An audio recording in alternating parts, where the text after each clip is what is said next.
وہاں رہنے والوں کو بلایا، قبیلہ بنی اسد کے لوگ آئے اور ان سے اس جگہ کو خریدا. کہا بتاؤ قیمت کیا ہے، میں اس جگہ کو خریدنا چاہتا ہوں.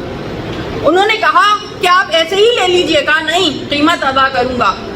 تو یہ زمین کا خریدنا بھی حکمت عملی ہے امام حسین کی. بتا رہے ہیں کہ میں جنگ کے ارادے سے نہیں آیا، یہ جگہ میری جاگیر ہے، میرا گھر ہے. اب جو حملہ آور ہوگا وہ جنگ کا ارادہ رکھتا ہے، اس نے میرے گھر میں گھس کے مجھے مارا. ہم قربان جائیں امام حسین کی حکمت عملی پر، ان کے حجت کے تمام کرنے پر، کہ باطل کے تمام ارادوں کو پہلے ہی سے نابود کر دیا، کسی ارادے کو کامیاب نہیں ہونے دیا، حق کو اس طرح ہمارے لیے واضح کر دیا. اور اس کے بعد جب زمین خرید چکے تو خریدنے کے بعد کہا کہ اس زمین کا استعمال تمہارے لیے میں مباح قرار دیتا ہوں، مگر میری 3 وصیتیں ہیں. میری 3 وصیتیں سن لو. پہلی وصیت یہ ہے کہ اس زمین پر کھیتی باڑی نہ کرنا، اس زمین پر کھیتی باڑی نہ کرنا.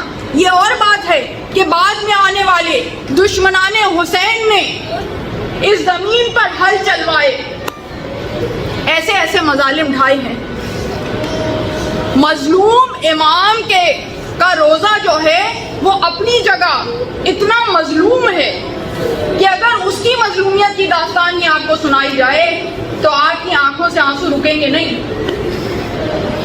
امام کا مرقد بھی بہت مظلوم ہے، غریب حسین کا مرقد بھی بہت مظلوم ہے. کہا کھیتی باڑی نہ کرنا، اور پھر کہا کہ جو بھی ہماری قبر کا پوچھتے ہوئے آئے، جو بھی ہماری قبر کا پتہ پوچھتے ہوئے آئے، اسے ہماری قبر کا پتہ بتا دینا اور اسے 3 دن تک مہمان رکھنا.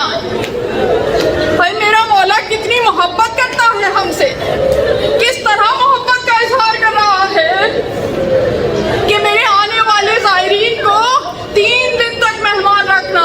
آج تک عراق میں یہ روایت قائم ہے کہ آنے والوں کا اس طرح سے استقبال کیا جاتا ہے. یہ میرے مولا کا انتظام ہے. ہماری جانیں قربان ہو جائے ہمارے مولا پر. کس قدر محبت کا اظہار کر رہے ہیں. اور اس کے بعد کہا کہ جب ہمیں شہید کر دیا جائے، جب ہمارے لاشیں بے گور و کفن پڑے ہوں تو آنا اور ہمارے لاشوں کو دفنا دینا. قبیلہ بنی اسد کے مردوں کو کہا آنا اور ہمارے لاشوں کو دفنا دینا. جب مرد واپس پلٹنے لگے تو کہا کہ اپنی عورتوں کو بھیج دینا، اپنی عورتوں کو بھیج دو. جب مستورات آئیں، عورتیں آئیں، تو انہیں کہا کہ جس وقت ہمیں تہہ تیغ کر دیا جائے گا، ہمارے لاشیں بے گور و کفن پڑے ہوں گے،